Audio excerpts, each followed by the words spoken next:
nipaka mafuta kichwani pangu, na kikombe changu kinafurika. Bwana ndiye mchungaji wangu, sitapungukiwa na kitu. Bwana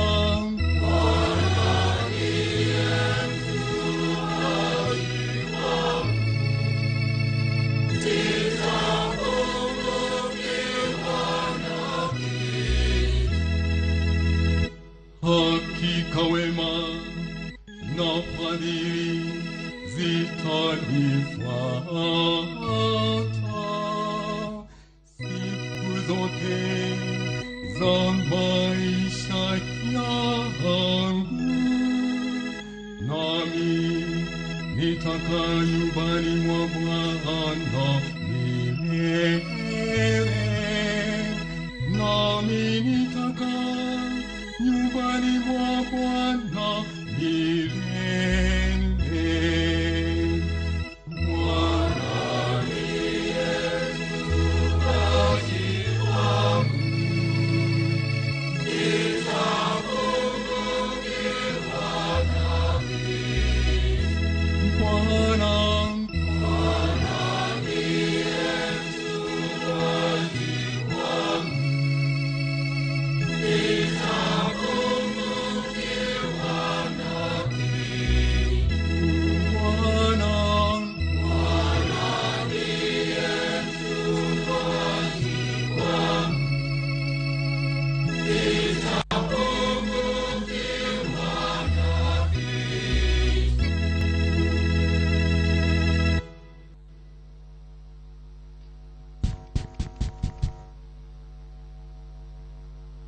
Somo katika barua ya pili ya Mtume Paulo kwa Timotheo. Mkumbuke Yesu Kristo aliyefufuliwa kutoka wafu, aliyekuwa wa ukoo wa Daudi, kama isemavyo habari njema ninayoihubiri. Kwa sababu ya kuihubiri habari njema, mimi nateseka na nimefungwa minyororo kama mhalifu. Lakini neno la Mungu haliwezi kufungwa minyororo. Na hivyo navumilia kila kitu kwa ajili ya wateule wa Mungu, ili wao pia wapate ukombozi upatikanao kwa njia ya Yesu Kristo, na ambao huleta utukufu wa milele. Usemi huu ni kweli: ikiwa tulikufa pamoja naye, tutaishi pamoja naye. Tukiendelea kuvumilia, tutatawala pia pamoja naye. Tukimkana, naye pia atatukana. Tukikosa kuwa waaminifu, yeye hubaki mwaminifu daima, maana yeye hawezi kujikana mwenyewe. Neno la Bwana. Naomba tuweze kusimama kwa somo la Injili.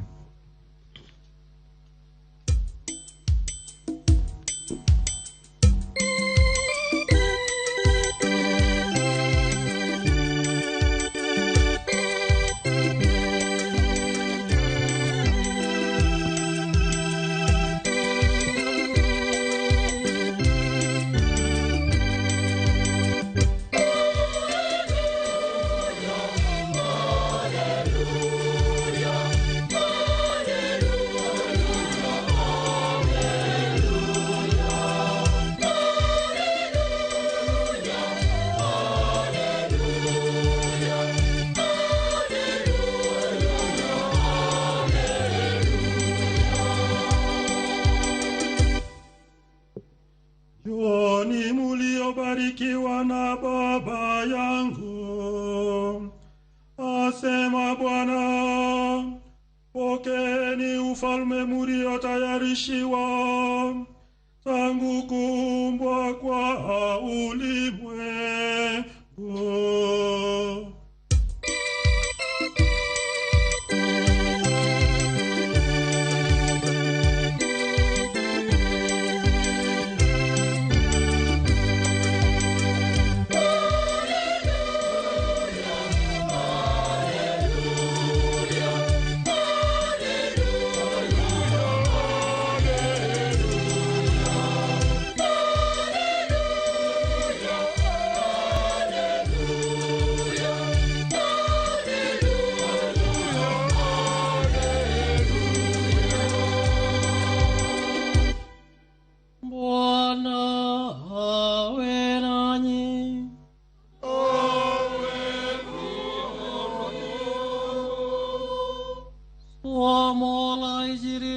Takatifu ilivyoandikwa na Mathayo. Utukufu kwako, Ee Bwana.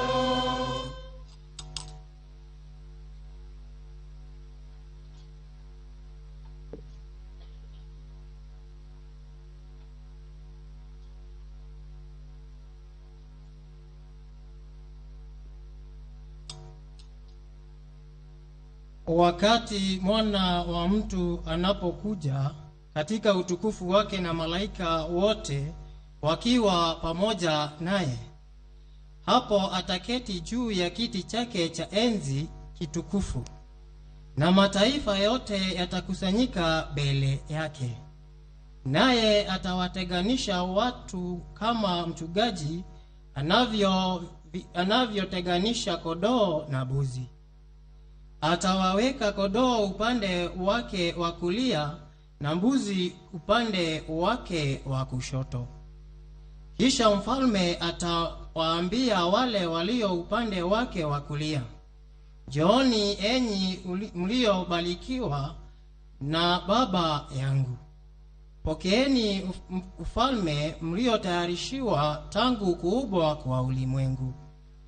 Maana nilikuwa na njaa nanyi mkanipa chakula, nilikuwa na kiu nanyi mkanipa maji, nilikuwa mgeni nanyi mkanikaribisha, nilikuwa uchi mkanivika, nilikuwa mgonjwa nanyi mkaja kunitazama, nilikuwa gerezani nanyi mkaja kunitembelea."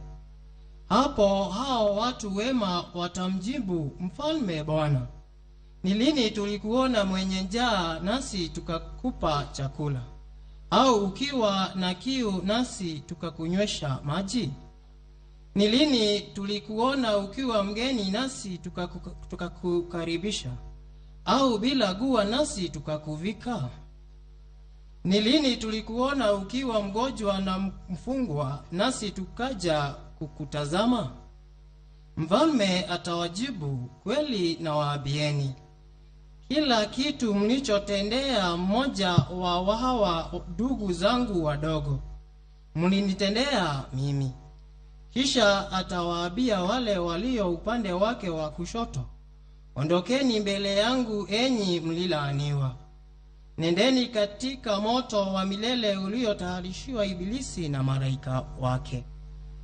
Maana nilikuwa na njaa nanyi hamkunipa chakula, nilikuwa na kiu nanyi hamkunipa maji, nilikuwa mgeni nanyi hamkunikaribisha, nilikuwa mgonjwa na mfungwa nanyi hamkuja kunitazama." Hapo nao watajibu, "Bwana, ni lini tulikuona ukiwa na njaa au kiu, ukiwa mgeni au bila nguo, ukiwa mgonjwa au mfungwa, nasi hatukuja kukuhudumia?" Naye atawajibu, "Nawaambieni kweli, kila mlipokataa kutendea mambo haya mwapo wa hawa wandogo, mkataa kunitendea mimi. Basi hawa watakwenda kwenye adhabu ya milele, lakini wale waadilifu watakwenda kwenye uzima wa milele." Injili ya Bwana. Sifa kwako, Ee Kristo. Tafadhali tuketi.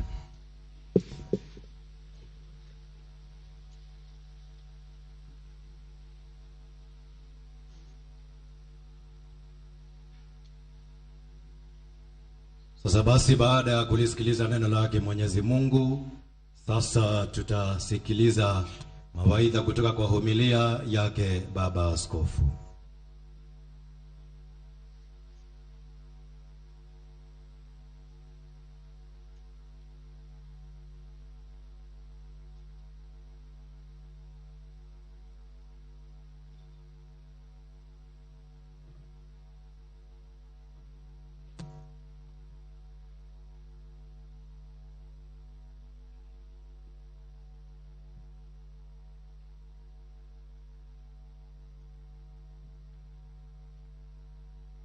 waombolezi wote,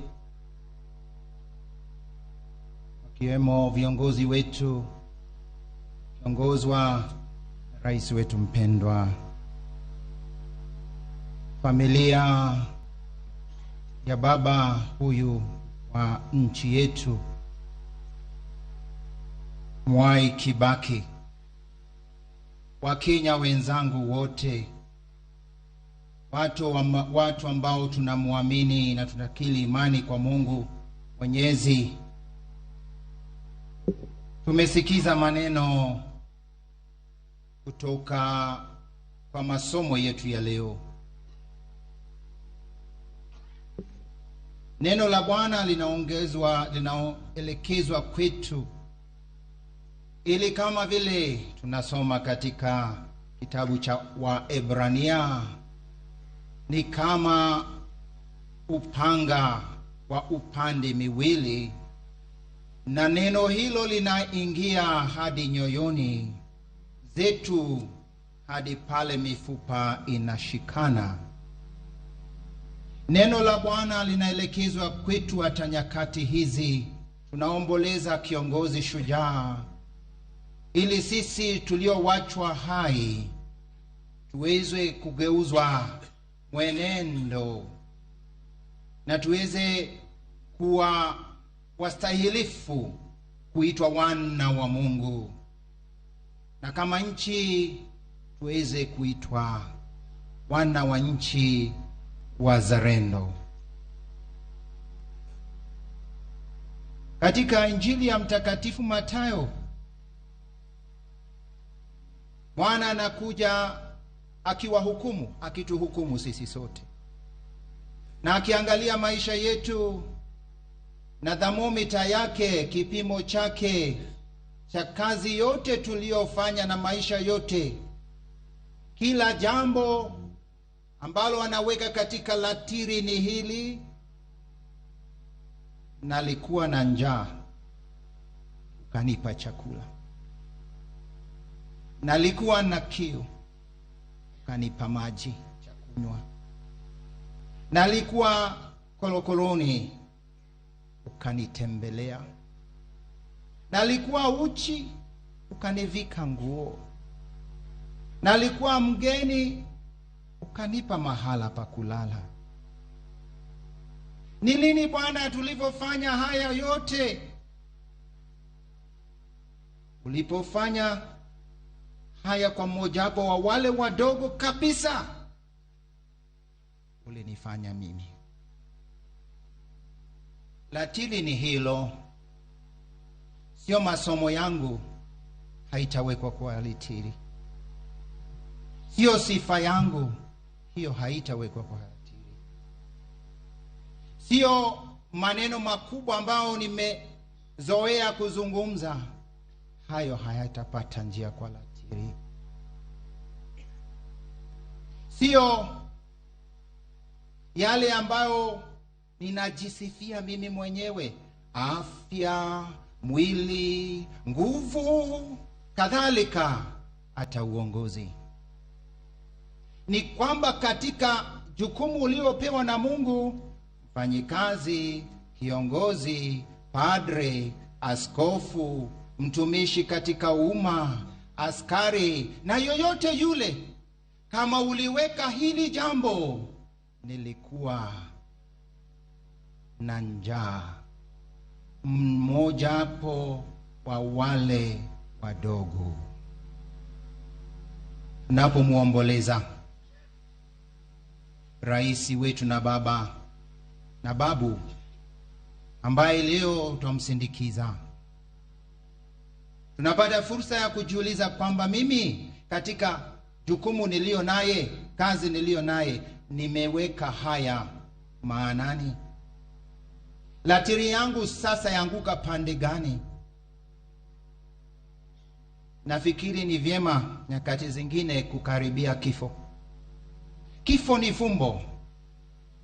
Death is a mystery. We never quite understand it. And we always see it very distant from us, as if it can't happen. That's why I think it's good I say it, because I have a little bit of experience, to be a little close to death, because it brings order to your priorities and makes you find out what falls in that scale, whether you are even minimally worthy of being told, welcome into the home of our Father. And that is what today we listen to the readings, and we are called as a nation, each of us individually, by God, because He gave you a mission and gave me a mission, gave me something to fulfill in life, and that is what I'll be measured on. And that will be my soul. How heavy is my soul? For good. How white, how beautiful, how sparkling, how precious is my soul. My body may look good. I may even look strong, but warn me if my soul be empty shell. Warn us if we are soulless because we are living dead. Warn me if I can't find space to be called worthy of some love weight, mercy weight. This man, he has fought the good fight. Like St. Paul, I have fought a good fight. I have finished the race. I have kept the faith. Nimezipiga vita vilivyo vizuri. Mwendo nimeumaliza. Imani nimelinda. Nimevipiga vita, sio moja, sio mbili. Na kwa Kiingereza, the fight, not a fight. St. Paul here is speaking about his death, a holy death, a meaningful death, a fulfilling death. For many, death can be a terrible thing, terrible, unfair event, can seem to be a total loss for many. Kuna wale wanazoea tamaa za ulimwengu, raha za ulimwengu, na kwa hivyo wanaogopa kifo, kwani kifo kwao ni mwisho. Hakuna chochote unaweza tumania baada ya huo mlango. Ndio maana ni vyema kukaribia huo mlango angalau mara moja kwa maisha. Usikaribie sana, tafadhali, sijiweke kwa hatari. Sijiweke kwa hatari. Lakini ni somo, kwa sababu inarudisha akili na fikira zetu za kujua niliumbwa kwa sababu gani. Lengo, nia ya Mungu kuniweka ulimwenguni ni gani? Sio raha kwangu, sio kujipenda na kujijenga, la hasha. Why did God bring me on earth? And that's why when death curtails our pleasures, many people see death, fearful end. On the other hand, for a person of faith, a person who believes in God, a Christian, life is not ended, but changed. Life on earth, for us who believe in God, is a rehearsal for heaven. We are just here in a rehearsal. And I pray that the rehearsal be good. We have seen the meticulous way our military rehearses any ceremony. And this one is no less. They do not allow anything to come unforeseen or to come between them and the goal they want to accomplish. My life has a goal, and the goal is to see God, and the goal is to be embraced by God, and the goal is to be godly. I must blossom in godliness on earth so that I can be offered as a pleasing bouquet of flowers to God, as a pleasing gem for His crown. But woe on me if instead I wilt, because I have chosen ill, worldliness, nothingness. What determines the fulfillment at this crossroad of death is what did you live for? What is your spiritual weight? What is your love weight? What is your mercy weight? And here we examine whether our focus and aim has been just on the ground, on the worldly. Kama macho yetu yalikuwa yanaelekea kwa Mungu, kwa mambo ya juu, kutumainia ya juu, ama tumeshikwa na ya ulimwengu. Are we with our eyes on the ground, or are we looking up? Because we are called to fly high as eagles, to look at God, to look at the world with a panorama from up there. But we could decide to become village chicken that peck around the house looking for worms. When we are called to fly high and soar and enjoy the pleasure of the panorama of the creation of God. The choice is ours. Unfortunately, the village chicken, when it lays an egg, makes the whole village know. It crackers all over. The village knows it has laid an egg. The eagle doesn't squeak, doesn't do it. The egg of an eagle that soars up happens in silence. But the chicken only knows itself, doesn't know any other. It prides itself in walking around. Our spiritual calling calls us to think about heavenly things, to soar up there. Tunaitwa tuangazie, tuone vile Mungu alivyotupa vipaji vya aina mbali mbali, na kati ya hizo vipaji ni hii kipaji cha wenzako, kipaji cha ndugu na dada. We have the greatest gift. We must look. That's the gift of my brother, the gift of my sister. Was there a higher goal that you committed your life to your mission? We must live for noble goals. I have fought a good fight. I have fought the good fight. This is not a praise to the violent, but to struggle for what is right, for justice, for mercy, for truth. The struggle for the one person worth dying for. And that person worth fighting for is God. Jesus Christ, his son. So we are called, that the struggle we are called, the fight we must fight, is a fight to make goodness reign, to make God reign in hearts, in society, in our families, in schools, and especially in my heart, in my heart, in your heart, in your heart.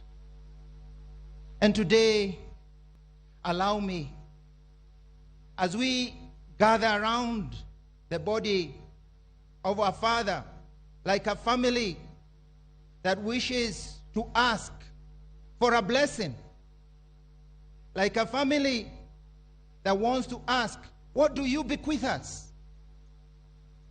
Like a family that he has called to give a last word. What will he tell me? What will you tell me? Because you are with us. You are with God. What do you tell me, my dear Father, for this nation? What do you tell each and every one of the leaders here present in his heart? What does God ask you to ask me? Ask you, my brother, my sister. My beloved, I would dare to say, he will ask us to embrace truth. He will ask us to embrace truth in leadership. He will ask us, he will ask me, be authentic.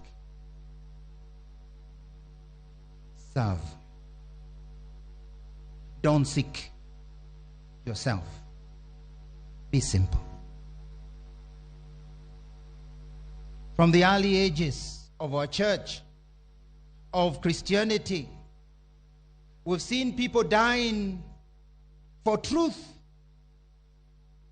for God, because that's what is worth dying for, living for.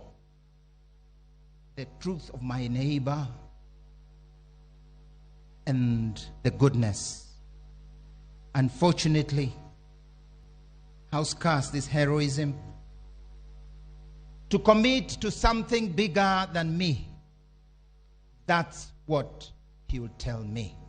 Commit to a bigger project, to a bigger calling than you, your fulfillment, your fame. Commit to something that outlasts your grandchildren, that outlasts your generation and centuries.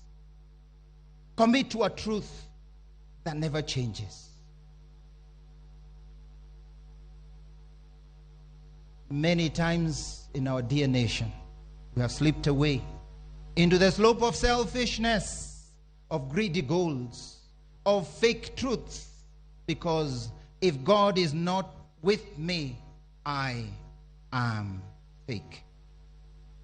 If my heart is empty of God, of godliness, of these which we are calling higher calling, of respect, then I have sacrificed God who is the truth. Baba huyu ametuachia mfano mkubwa. Alisimamia ukweli. Urithi wake kwetu ni urithi wa kutuambia sisi sote tushike, tulinde ukweli na tuwe vile tulivyo, bila kujitafuta, bila kiburi. What would you tell us to? Excellence, we were told yesterday. Excellence. Tuliambiwa tufanye kazi kwa bidii na tusitosheke ni kufanya tu kazi kienyeji, nusu mpango, lakini tulenge kumtolea Mungu kazi iliyo bora. Tumtolee ibada safi. With his weaknesses, because he was human, our dear president also knew how to rise up and not compromise for what he knew was the truth. Whenever he had, for whatever reason, found that he had fallen in one thing or another, or failed in one thing or another, yesterday we had too, he would rise up with hope, with optimism, but would never leave the truth. He will never use falsehood as a vehicle for personal gain. Father, our Father in our nation, whom we bury, tell us loudly that we must embrace truth, that we must love this nation so much that I cannot compromise because of my personal gain. That I be ready to sacrifice as you did, because truth and service is more valuable than what I gain personally. God gave him hardships, adversity, his accident, his illness. He his public humiliation, deprived of power of the word, even towards the end of his life, a man who was so eloquent. That is difficult. But he did not complain. He didn't lament. He accepted it. That's what we asked. To sacrifice for greater good, for greater goals. A good fight, the good fight that knows no human enemies, only the devil. Can we not learn even for a moment? How can we continue in fights that don't bring goodness? Kenyans, why is it that we find it so difficult to forgive? This statesman had no enemies. He forgave. His smile was always on. It was a sly smile, if I may be allowed to use that word. It's a smile that was, I'm studying you, you know. Let me see what this fellow is saying. He loved the fellow. Oh, by the way, I'm sure he also loved golf. So up there in heaven, he must be getting hole-in-ones. He always wished to do that. He must be just getting hole-in-ones. For the last 1 week, he's just enjoying, yes, the great things, even those that are human. But yes, he knew how to forgive. He never took offense. He never took offense. Even when you told him something he didn't like. How can we Kenyans? Why is it that we are so easily cheated, lied to, hijacked, to hatred of our own brother and sister? Today, what will he tell us? Love the other Kenyan. Love your brother. Love your sister. The only legacy, the true honor and respect will give our dear father is that, yes, I can say I will struggle. It might not be easy, but I will struggle to reach out to my brother and not allow hatred to reign. I must work towards becoming a dispenser of God's mercy from the least to the highest. When you did it to the least of my own, you did it to me. Kenyan leaders, why is it that none of you, few of you, have the courage to say, I'm sorry? Why is it that I can assure you, I can confess in public, it's not easy for me to say I'm sorry. But yes, I have had to say I'm sorry often. For us, thank God, the Catholic Church, we have the sacrament of confession. And you know, when I go to say I'm sorry, I kneel. Doesn't matter whether I'm a bishop. I kneel down. I say, please, najua nimemkosea Mungu, nimetenda dhambi. You are called to humility, to ask pardon. Dear leaders, the good fight is a fight of reconciliation, of asking forgiveness, of acceptance. The good fight is a fight to care for the lowly. It is not the rowdy and meaningless chanting against one another. This is what our Father would ask us. And will only be worthy children, worthy grandchildren, if at least listen to his voice. It's the voice of God speaking in this great man who lies with his life. As we bury this great leader, we must bury the hatchet. With my neighbor, with my friend, with my priest who I may have had issues, with the neighbor whose chicken came into my farm, with the other neighbor who has moved the fence to encroach on my land, to whoever, I must say, I must find a meaningful solution. Like a good family, we gather around this father. Let us resolve to live up to his legacy of no enemies, deep respect for one another, and simplicity and humility. I have kept the faith. Faith is not just saying you believe in God and appearing in church once in a while, or making the sign of the cross for us. It's our entire personality. Faith must be a faith of day and a faith at night, a faith in public and a faith in private. And one characteristic we can highlight of our dear father, President Mwai Kibaki, is humility in spite of his great intellectual stature. He was simple. He never sought to display his power.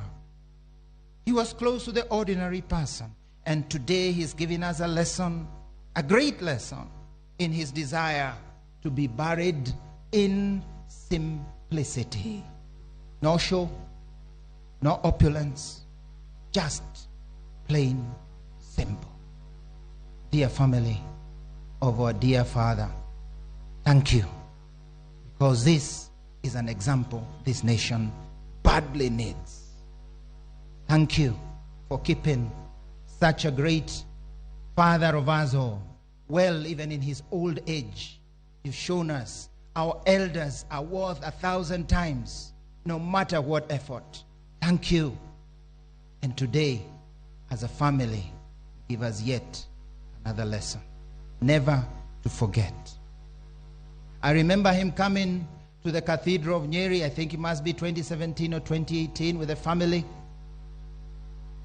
And there he was, as he normally did, on that first row. And he was already elderly, and we sent a message through his secretary, he's Mzee, tell Mzee he doesn't have to kneel. No, sasa, it's okay. But he insisted on kneeling. He insisted. There was no way. And he struggled. And we, even up there, we were always looking with the eye, the corner of the eye. Mzee, kama yuko sawa. But he was okay. Humility. Yes, for God, nothing was humiliating for him. Now that was faith in action. Not two faces, but one. Any leaders, forgive me for this one. Forgive me for this one. I already say, many leaders come to our churches to converse with their phones. They come, their phones, out, in. They even have very, very lively conversations in our churches. We see it. And I say, it's not me to tell you, but Mzee, when he came there, that's it. Nothing, no messages. He told the messages as he leaves. This is respect to God. Great respect of the sacred spaces. He never asked to speak. He just walked out and greeted the people as he moved out. Today, many of us, and I don't only speak about leaders, we Kenyans want to turn our places of worship into rowdy gatherings and sometimes political gatherings. Return to God what is God's. Give him his space. Give him his space and learn from this, our Father.